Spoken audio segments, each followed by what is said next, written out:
మా సోదరుడు వీర్లపల్లి శంకర్ గారు మరి నియోజకవర్గానికి ఆహ్వానించి పెద్ద ఎత్తున ఘన స్వాగతం పలికి గ్రామాన మరి మనస్ఫూర్తిగా స్వాగతం పలుకుతుంటే ప్రజలు ఏ రకంగా మమ్మల్ని స్వీకరిస్తున్నారో మాకు అర్థమవుతుంది. వారి యొక్క ప్రేమ అభిమానాలు జీవితంలో మర్చిపోలేము. కాబట్టి వారు ఈ నియోజకవర్గం గత ప్రభుత్వంలో నిర్లక్ష్యం చేయబడ్డది. రోడ్లు లేవు, సీసీలు లేవు, అదేవిధంగా పేదలకు సంక్షేమం అందలేదు. అలాంటి అన్నింటిని కూడా దృష్టిలో పెట్టుకొని ఈరోజు దాదాపుగా 31 కోట్లతోటి రోడ్లు, గ్రామ పంచాయతీ భవనాలు, మహిళా భవనాలు, అదేవిధంగా మరి కమ్యూనిటీ హాల్స్ ఇవన్నీ కూడా మనం ఓపెన్ చేయడం జరిగింది. అదే కాకుండా మహిళా సంఘాలకు కూడా దాదాపుగా 80 కోట్ల రూపాయలు మరి బ్యాంకు లింకేజ్ల ద్వారా వడ్డీ లేని రుణాలు కూడా వారికి అందజేయడం జరిగింది.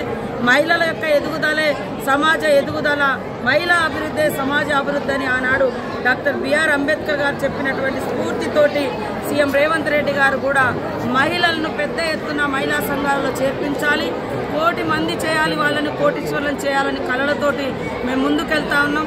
దానిలో ఉచిత బస్సు కానీ, మహిళా సంఘాలకు వివిధ వ్యాపారాలు కానీ, హైదరాబాద్ శిల్పకళా వేదికగా మరి మార్కెటింగ్ సౌకర్యం కానీ, మరి ఉచితంగా విద్యుత్ కానీ ఇళ్లకు, అదేవిధంగా గ్యాస్ కూడా 500కి ఇవ్వడం కానీ, ఇవన్నీ మహిళల మీద భారం పడకుండా స్వేచ్ఛగా వాళ్ళు వ్యాపార రంగంలో రాణించాలని లక్ష్యంతో పనిచేస్తాను.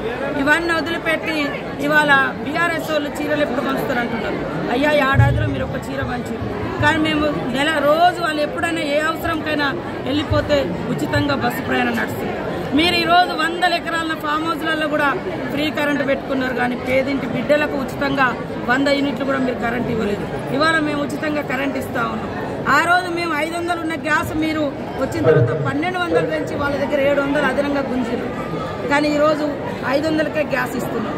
ఇవన్నీ చూసి తట్టుకోలేక ఇవాళ రైతు భరోసా కూడా ఇస్తా ఉంటే పేదోళ్ళకు పోతుంది రైతు భరోసా.